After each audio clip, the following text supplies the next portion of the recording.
거룩하신 아버지 하나님 감사합니다. 오늘도 우리가 주 앞에 예배하며 나갑니다. 말씀을 듣습니다. 말씀의 그 깊이와 심오함, 또 앞으로의 하나님의 그 미래에 일어날 일들에 대한 이 말씀들이 하나님 우리의 지혜와 우리의 실력으로 깨달을 수 없음을 고백합니다. 오늘도 주의 말씀을 들을 때 깨닫게 하셔서 우리의 주어진 삶에 주의 말씀을 따라가는 삶이 될 수 있도록 역사해 주시옵소서. 감사하며 예수님의 이름으로 기도했습니다. 아멘. 하나님의 말씀 보겠습니다.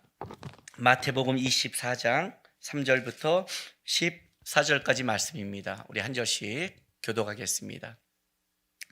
예수께서 감난산 위에 앉으셨을 때 제자들이 조용히 와서 이르되 우리에게 이르소서 어느 때 이런 일이 있겠사오며 또 주의 임하심과 세상 끝에는 무슨 징조가 있사오리이까? 예수께서 대답하여 이르시되 너희가 사람의 미혹을 받지 않도록 주의하라. 많은 사람이 내 이름으로 와서 이르되 나는 그리스도다 하여 많은 사람을 미혹하리라. 난리와 난리 소문을 듣겠으나 너희는 삼가 두려워하지 말라.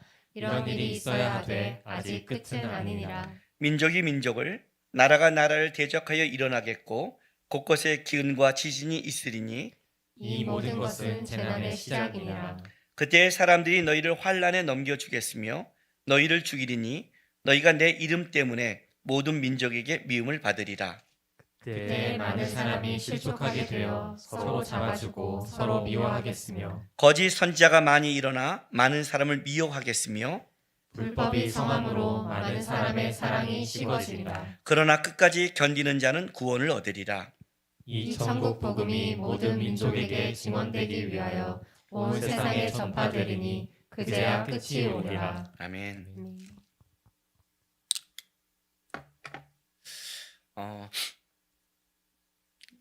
목사로 살다 보면 사람들이 급한 일 생길 때 이렇게 목사님 큰일 났어요 하고 이렇게 전화가 이런 것을 좀 많이 받습니다. 그리고 이제 그런 어려움들을 더 같이 이렇게 해결하고 이렇게 나갑니다. 한 번은 이런 일이 있었습니다. 교통사고가 나갔고 우리 사고 나면 알잖아요. 정신을 못 차리잖아요. 꽝 나면 이제 그다음부터 어떻게 될지 막 특히 내가 박을 때는 더 정신이 없잖아요. 그래서 어쩔지 모르고 있는데 연락이 와서 제가 하나하나 안정시키고 처리를 탁 해줬어요. 그랬더니 나중에 와서 저한테 이렇게 묻는 거예요. 목사님은 어떻게 그런 일을 그렇게 잘 처리하세요? 그래요. 일단 잘 처리하는 한 가지 이유는 당해봤으니까요. 일단은. 두 번째가 있어요. 훈수 두는 일이니까. 남의 일이니까. 이게 남이라니까 여러분들 서운해하지 마세요. 사람이 내가 일을 당하면 나도 정신이 없어요. 아무리 내가 이렇게 해야지 그래도 저도 꽝 교통사고 나면 교통사고 제가 3번 차가 받쳐봤잖아요. 처음에 이게 빵 받치면 나가서 이걸 내가 잘했는지 제가 잘했는지 어떻게 이걸 처리해야 될지를 모르겠어요. 순간 멎는 거예요. 렌트카가 오면 이 렌트카의 차를 치러야 될지 보험회사를 볼지 정신이 하나도 없는 거예요. 저도 다쳐서 나왔기 때문에 정신이 하나도 없어요.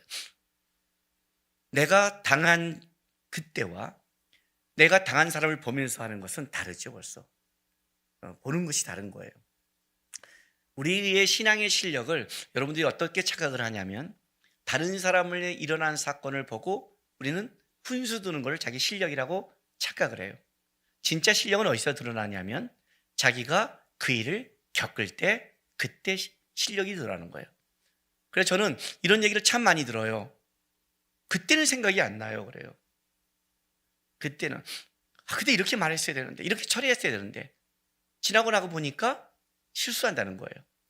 근데 이거는 많은 사람이 겪는 거예요. 그때 생각나고 그때 처리하는 게 그게 준비된 자요? 그게 실력 있는 자요? 그게 진짜 자기 건 거죠. 그래서 믿음이라는 것은 그냥 드러나지 않죠. 실력이란 어떤 문제가 있을 때 실력이 드러나죠. 시험을 봐야 실력이 드러나는 거예요. 내가 갖고 있는 주님을 붙잡고 내가 갖고 있는 믿음은 언제 드러나느냐? 보통 때는 다 하나님 믿는 것 같고 실력이 있어 보여요. 보통 때는 내가 하나님께 다 순종하는 것 같아요.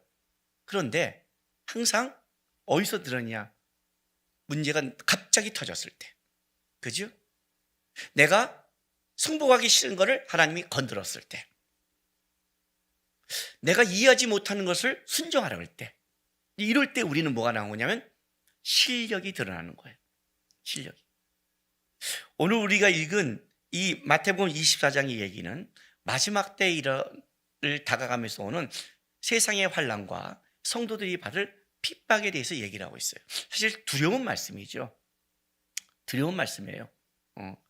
앞으로 일어나는 세상에 대해서. 오늘 이 본문에도 제자들은 마지막 때 이렇게 물어봐요. 3절에 보면 예수께서 감난소에 앉으셨을 때 제자들이 조용히 와서 이르되 우리에게 이르소서 어느 때 이런 일이 있겠사오며 또 주의 임하심과 세상 끝에는 무슨 징조가 있사오리까.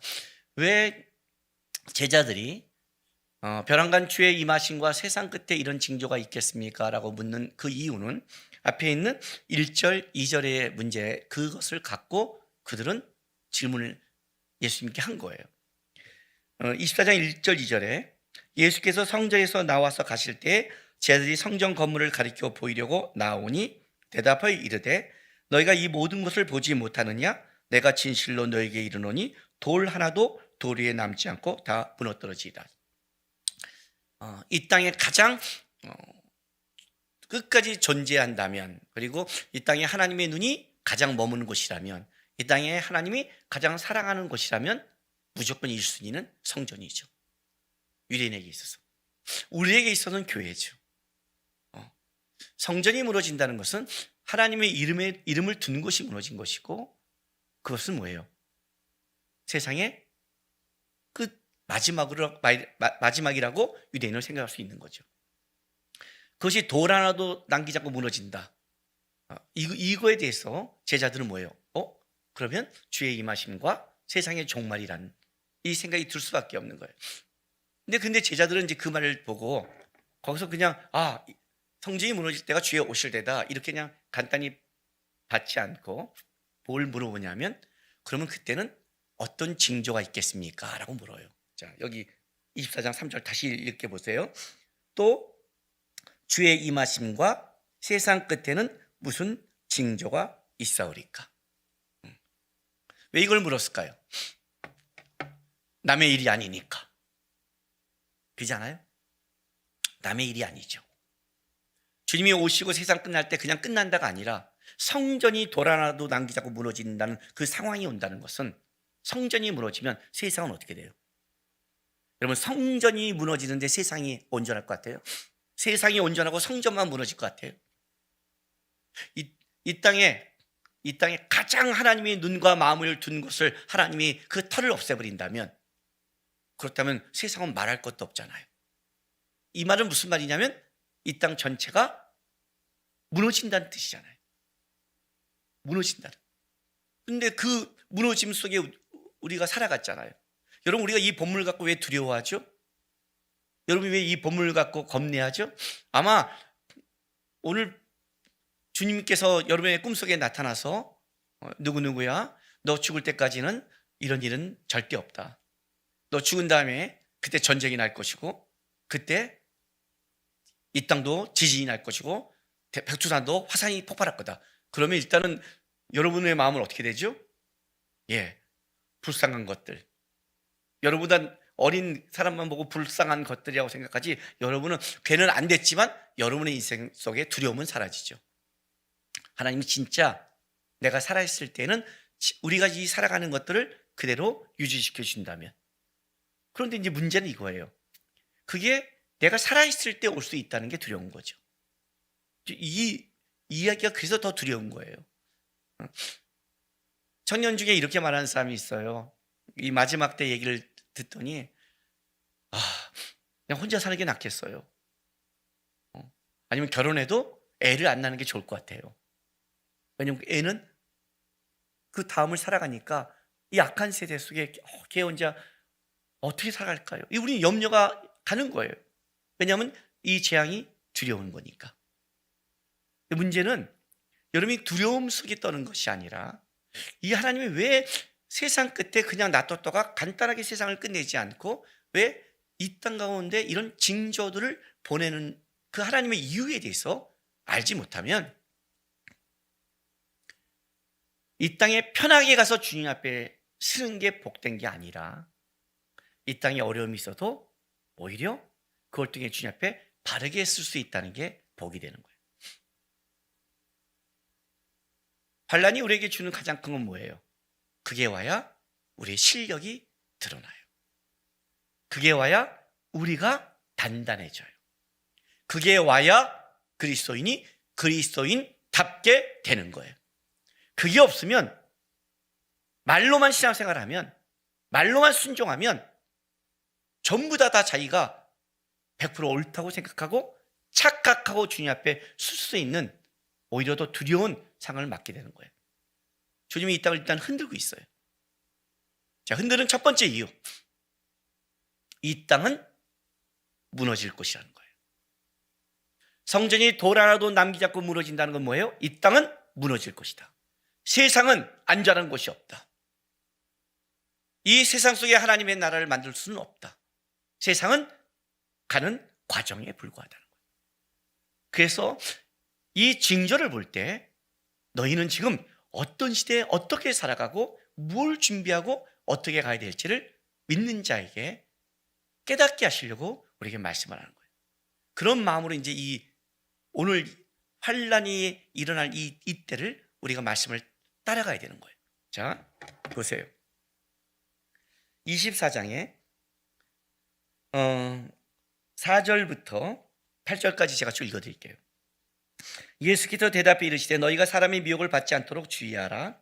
많은 사람이 내 이름으로 와서 나는 이르되 나는 그리스도라 하여 많은 사람을 미혹하리라. 난리와 난리의 소문을 듣겠으나 너희는 삼가 두려워하지 말라. 이런 일이 있어야 하되 아직은 끝은 아니니라.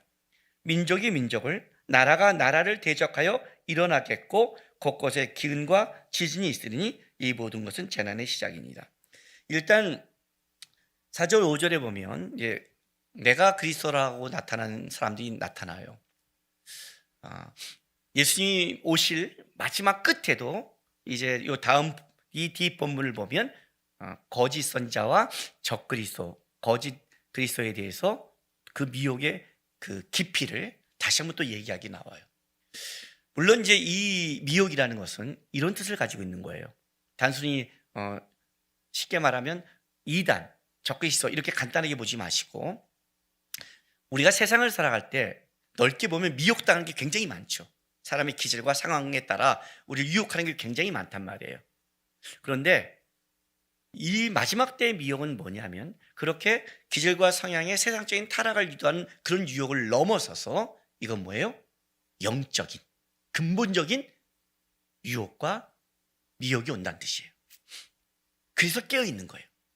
우리가 그냥 기질에 따라서 어떤 게 내가 실수해서 잘못할 수 있어요. 뭐 게임에 빠지거나 잘못할 수 있어요. 그걸 그리고 나면 회개하고 돌아오면 물론 실수했지만 또 단단해지기도 하고 그런 것은 우리 영적으로 그렇게 굉장히 치명적이진 않거든요. 그런데 이 영적인 미혹과 유혹에 거기에 빠진 것은 굉장히 치명적이 돼요. 마지막 때 유혹은 단순한 유혹을 넘어선다는 뜻이에요. 마지막 때 유혹은 진짜 배후에 있는 악한 영들의 세력이 갖고 있는 그 공격 속에 온 유혹이 있다라고 말하는 거예요. 근데 그런 영적인 유혹이 뭐와 같이 결부됐냐면 세상을 흔드는 것과 같이 결부되고 있어요. 자, 오늘 여기 보면 세상 6절, 7절 난리와 난리. 이 난리라는 건 뭐예요? 전쟁, 전투의 의미라고 그랬죠. 그러니까 전쟁과 전투가 막 벌어지고 있는 거예요, 세상에서. 그리고 듣겠으나 삼가 두려워하지 말라. 이런 일이 있어야 돼 아직 끝은 아니라. 자, 민족이 민족을, 나라가 나라를 대적하여 일어나겠고 곳곳에 기근과 지진이 있어. 이게 이 말씀을 쓱 보면 전쟁과 전투의 소리가 들리고 족속 민족과 민족끼리 막 전쟁을 막 하고 있고 그리고 곳곳에 재앙, 기근이 오고 재앙이 오고 있다. 이제 이렇게 우리가 보는 지금 수많은 들리는 소문을 얘기하고 있지만 근데 여러분 한번 생각해 보세요. 전쟁을 왜 두려워해요? 우리가 북한과는 전쟁을 하면 안 된다고 그러죠. 어떻게든. 전쟁을 하면 싸운다의 의미가 아니잖아요. 우리나라의 존재 기반이 무너지는 거예요. 전쟁을 하면. 친구끼리의 싸움은 그냥 주먹질에 끝나요. 그러나 국가의 전쟁은 주먹질로 끝나지 않죠. 그거의 파괴는 뭘 만들어내요? 나라의 회복 불능을 만들어낼 수도 있는 거예요. 핵포탄이 그래서 두려운 거잖아요. 지금부터 앞으로 벌어지는 사건은 뭐냐면, 이런 소문이 어떤 소문이 드느냐? 단순한 싸움을 넘어서서 너희들이 갖고 있는 생존의 기반이 무너질 것이다. 상생하는 관계, 공생의 관계가 무너질 것이라는 거예요. 나라가 우리를 보호해주고 같이 함께 살아가야 되는데 그 공생이 깨지기 시작할 것이다. 점점. 그러니까 전쟁과 전쟁, 난리와 난리는 계속 인류 역사에 있었어요. 그러나 갈수록 어떤 그 전쟁과 전쟁이 뭘 만들어내냐면 상생과 공생 관계가 더 깨진, 자국의 이익으로 돌아가는, 우리 지금 요즘 막 겪잖아요. 이게 더 심화되는 거예요. 일어날 것이다. 더 나아가서는 우리가 아무리 상생하고 공생해도 자연적 현상이 그렇지 않다. 온갖 재난이 다 일어날 것이다. 존재 기반, 생존 기반이 무너질 것이다. 어떤 시대가 지금 오냐면, 제가 이 코로나 바이러스는 재난의 시작이라고 그랬잖아요. 왜냐하면 한 재앙이 전 인류에 한꺼번에 한 첫 번째라고 그랬잖아요. 그런데 제가 뉴스에서 이런 걸 봤어요. 우리나라에 강력한 여름에 태풍이 불었잖아요. 그 태풍이 미국의 산불을 만들어냈대요. 한국에 부는 강력한 태풍이, 그 바람의 물결이 미국에 오는 이 산맥에 있는 거를 밖으로 역행해서 더운 바람을 보내 산불을 만들었다는 거예요. 지금 옛날에는 미국에 있는 건 미국의 재앙이었고 한국은 한국의 재앙이었는데 그런 시대가 아니에요, 여러분. 이상현상이 단순하게 이상현상으로 끝나는 게 아니라 그 현상은 한 곳에 벌어지는 것은 뭐예요? 나비 효과처럼 저쪽에 또 벌어지는 거예요. 진짜 하늘의 3분의 1이라는 게 이해가 돼요, 저는. 태평양을 건너가요. 바다의 3분의 1이 이해가 돼요. 미국이 얼마나 먼 나라예요. 그런데 그게 영향을 주고 있는 시대가 온 거예요. 그런데 오늘 본문에 아주 재밌는 말을 해요. 24장 6절 보세요. 난리와 난리의 소문을 듣겠으나 너희는 삼가 두려워하지 말래요. 두려워하는 상황이 오는데 두려워하지 말래요. 이 두려워하지 말라가 어떤 뜻인 줄 알아요? 크게 외치다, 놀라다, 이런 뜻도 있는데 호들갑 떨지 말라는 뜻도 있어요. 이해가 되세요? 아니, 여러분, 우리가 호들갑 떨지 말라는 건 이런 거잖아요. 우리가 딱 봤을 때 예를 들면 이런 거. 친구 우리 어떻게 할 때 바퀴벌레 나오니까 으악 벌레야 하고 갔더니 바퀴야. 신발을 탁 튀기면서 호들갑 떨지 마. 이럴 때 쓰는 게 이 정도잖아요. 안 그래요? 저기 지금 미친 개가 달려오는데 미친 개야, 근데 호들갑 떨지 마. 누가 그래요? 도망가! 이게 정상이잖아요. 근데 이건 좀 어마어마한 거거든요. 근데 호들갑 떨지 말래요. 놀라지 말래요. 왜 이 말을 했을까요? 여기 우리가 그렇게 겁나는 말씀이 있죠. 여기 보세요. 왜냐하면 자 6절이 이렇게 말해요. 삼가 호들갑 떨지 마. 왜? 이런 일이 있어야 돼. 아직 끝은 아니야. 이해가 돼요? 그걸로 너 호들갑 떨면 너 그 다음은 가는 거예요. 이 정도는 호들갑 떨지도 말아야 돼요. 백두산에 화산이 터졌대. 터졌대. 이 정도 돼요. 코로나 바이러스가 지금 난리야. 바이러스가 난리네. 한 2년 동안 잠잠하면 되겠네. 이럴 정도 넘어가야 되는 거예요, 우리가요. 어떻게 살아? 이렇게. 이해가 되세요? 이걸로 놀라면 어떻게? 놀라지 마. 이런 세상이 왔어, 이제. 놀라지 마. 또 왜요? 8절에 이게 막 벌어지고 나서 성경이 딱 이렇게 말을 해요. 이 모든 것이 재난의 시작이라. 이제 시작했는데. 예? 고등학교 딱 들어가서 나 공부하기 싫어. 이제 시작했는데. 3년 공부해야 되는데. 우리 하람이가 유치원 때 그렇게 학교를 가고 싶대요. 초등학교 가고 싶어, 초등학교 가고 싶어. 근데 초등학교 가는 너무 잠을 못 자고 너무 좋대요. 일주일 딱 갔다 온 날, 진짜 일주일 지나고 그 다음 월요일 날 뭐라는 줄 알아요? 학교 가기 싫어. 왜? 재미없어. 유치원은 재밌는데 얘는 그게 놀다고 생각했는데 일주일 지났더니 이제부터 재미가 없는 거예요. 그래서 제가 뭐라 했냐면 12년을 더 날마다 더 재미없어서 12년을 최소한 다녀야 되는데, 얘가 그래. 그리고 대학교 가야 되는데, 대학원도 가야 되는데, 아빠 언제까지 공부해야 돼? 그래서 얘가 죽을 때까지. 그때 얘가 벌써 얼굴이 죽었어요. 자기 인생은 8살부터 이제 죽을 때까지 이걸 한다는 게 끔찍한 거예요. 이제 시작인데 초등학교 1학년이 그걸로 낭망하면 어떻게 살겠어요? 이제 시작인데, 코로나 바이러스 이제 시작인데,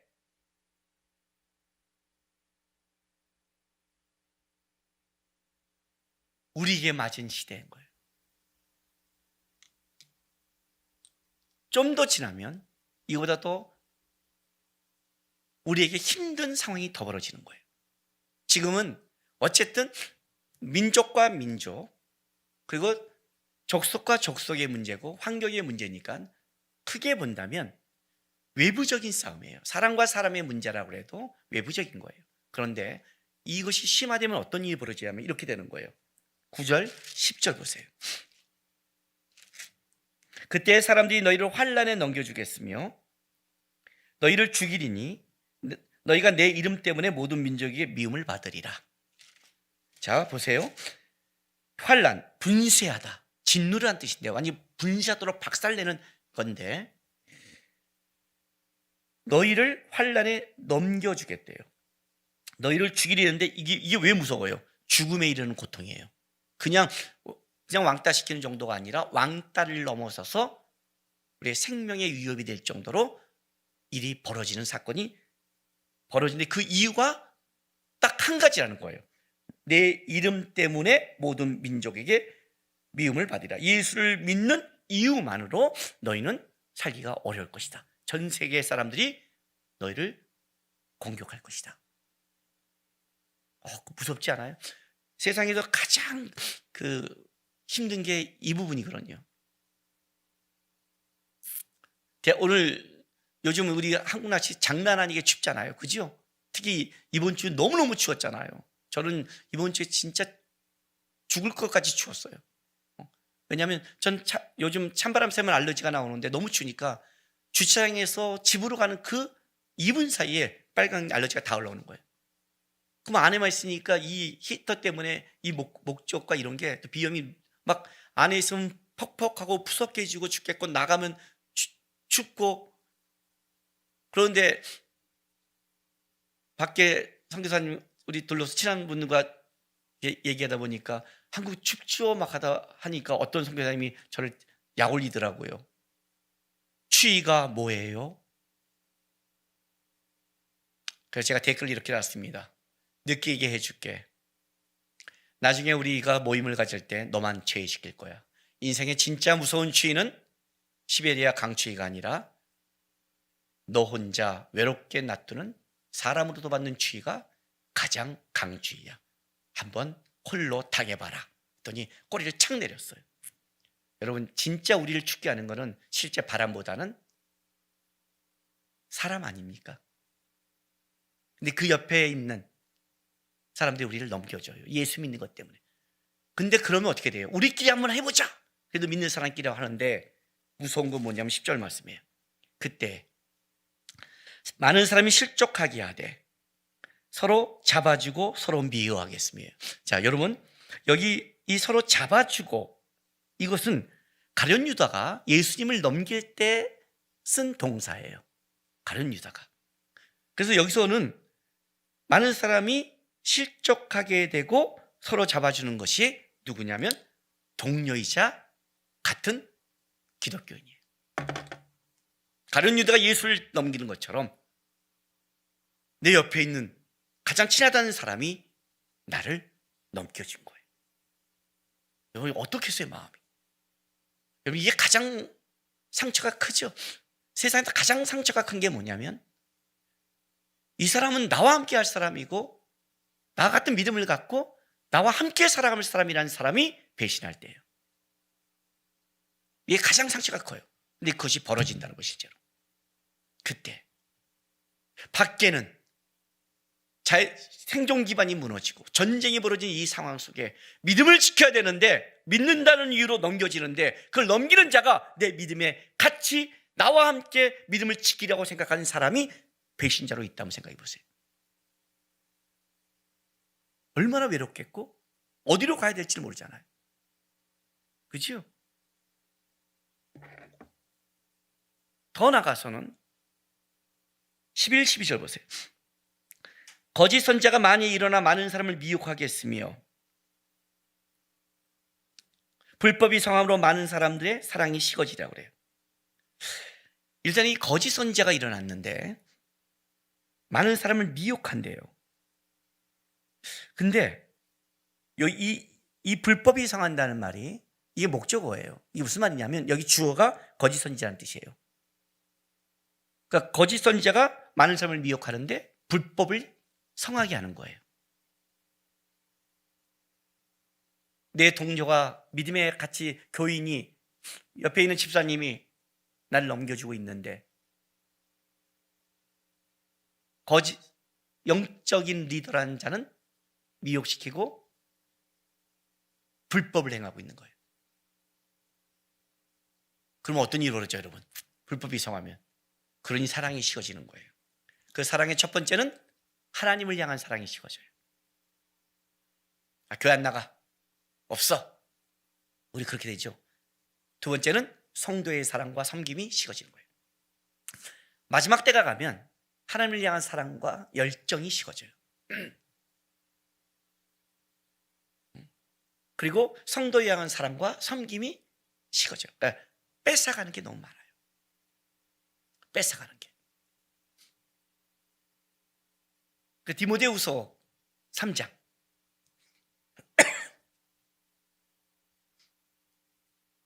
1절부터 5절. 여러분의 성경책 그 디모데후서 3장 1절 위에 보면 조그만 글자로 마지막 가르침이라고 써 있죠. 사도 바울이 디모데에게 보낸 편지에서 가르침인데 보세요. 1절부터 너는 이것을 알라. 말세에 고통하는 때가 이르러. 그죠? 말세. 고통하는 때 몹시 사나운 상태가 임하는 몹시 싸나워질 것이다. 사람들이 자기를 사랑하며 돈을 사랑하며 자랑하며 교만하며 비방하며 부모를 거역하며 감사하지 아니하고 거룩하지 아니하며 무정하며 원통함을 풀지 아니하며 모함하며 절제하지 못하며 싸나우며 선한 것을 좋아하지 아니하며 배신하며 조급하며 자만하며 쾌락 사랑하기를 하나님 사랑보다 더하며 경건의 모양은 있으나 경건의 능력은 부인하니 이 같은 자들은 내가 돌아서라. 말세에 나타날 영적 타락상을 19개의 항목으로 조목조목 얘기했어요. 자기를 사랑하고 돈을 사랑하고 자랑하고 교만하고 비방하고. 여러분 그냥 이걸 조목으로 보지 마세요. 마지막 때는 아주 극단적인 자기 중심의 이기적인 사회가 가는 거예요. 우리는 최근에 이번 주에 뉴스에 기가 막힌 얘기를 들었어요. 우리 아내와 그 얘기를 하면서 우리도 밤에 얘기를 하는데 잠을 못 잤어요. 정인이 사건이에요. 알잖아요, 여러분.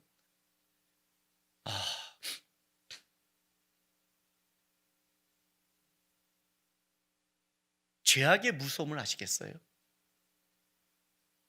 우리가 하나님을 놓치면 모든 인간들이 어디까지 끝을, 그보다 더한 끝이 있을 거예요. 성경에는 자녀를 잡아먹는 것까지 나왔어요. 무서운 세상이 오는 거예요. 이해를 못 하겠잖아요.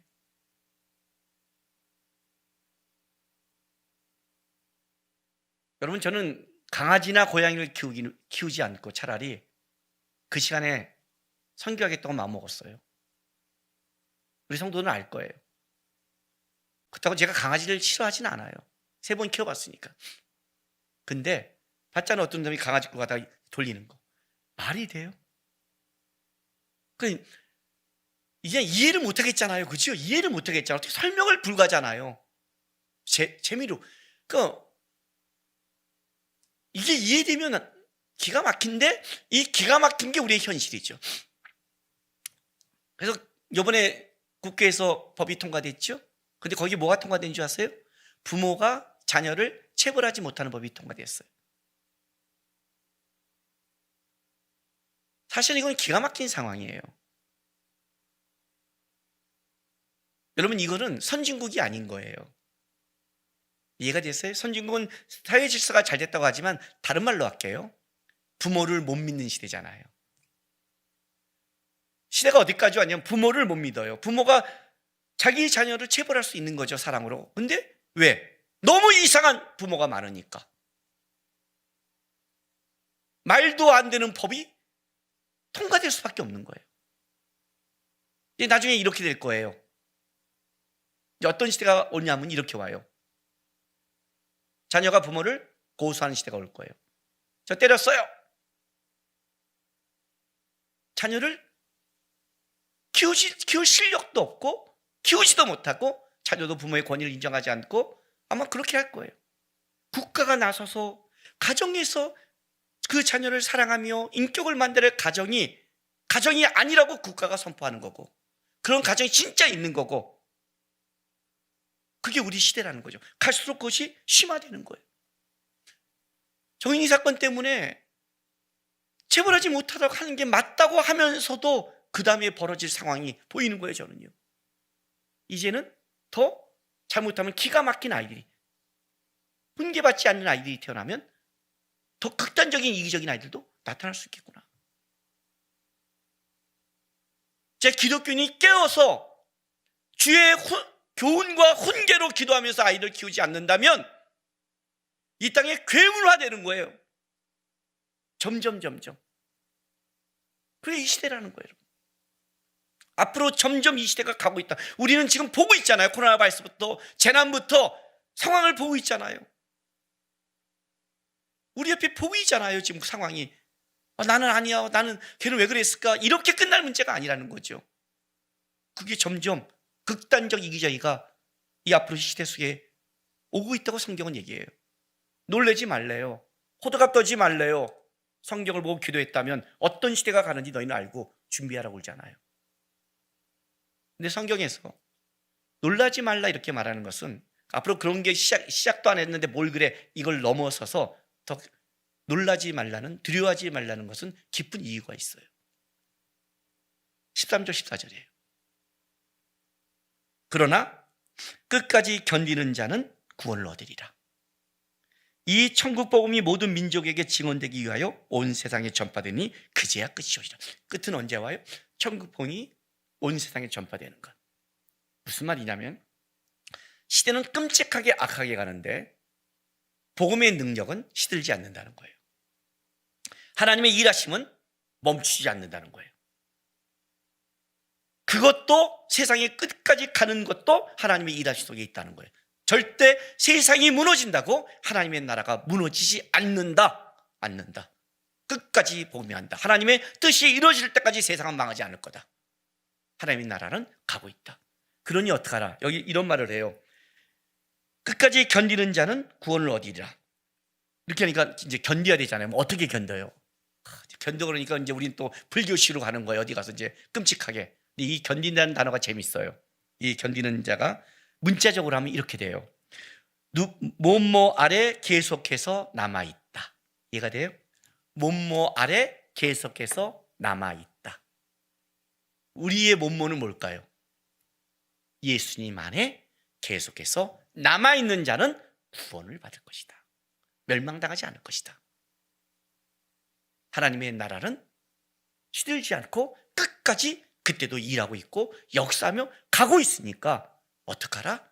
하나님 안에서 세상을 바라보고 세상에 끌려가고 미혹당하지 말고 두려워하지 말고 예수 안에서 같이 간다면, 그 아래 있다면 너는 구원을 받을 것이고 하나님 은혜 안에서 살아갈 수 있을 것이다 라고 얘기하는 거예요.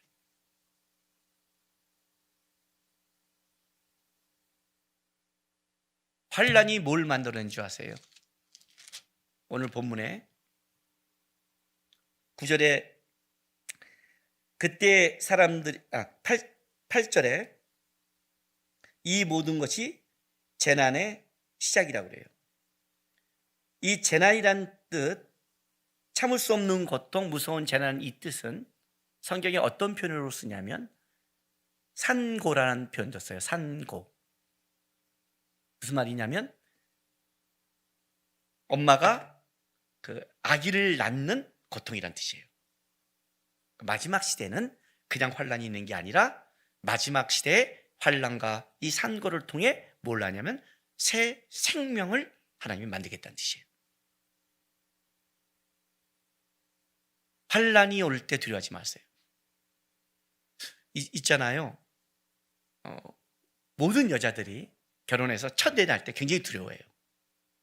보면 한 셋째 넷째 사람 때는 힘들 때도 여유가 있어요.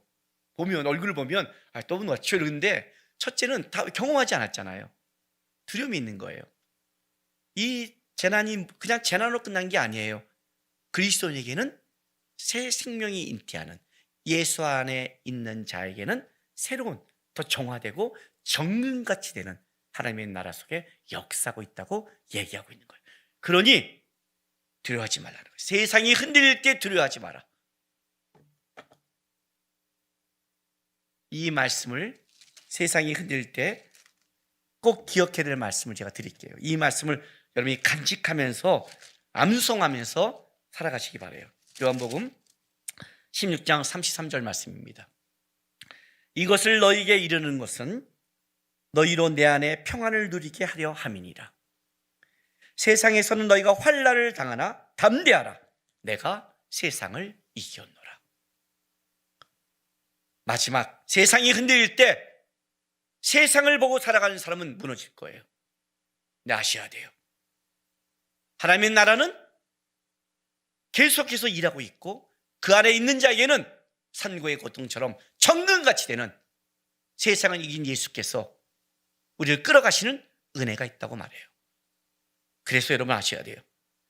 예수를 믿고 간다는 것은 어떤 뜻을 가지고 있냐면 나는 예수 안에 있다는 뜻을 갖고 있어요. 예수 안에 있는 자, 그가 세상이 흔들릴 때 은혜와 평강을 누리리라.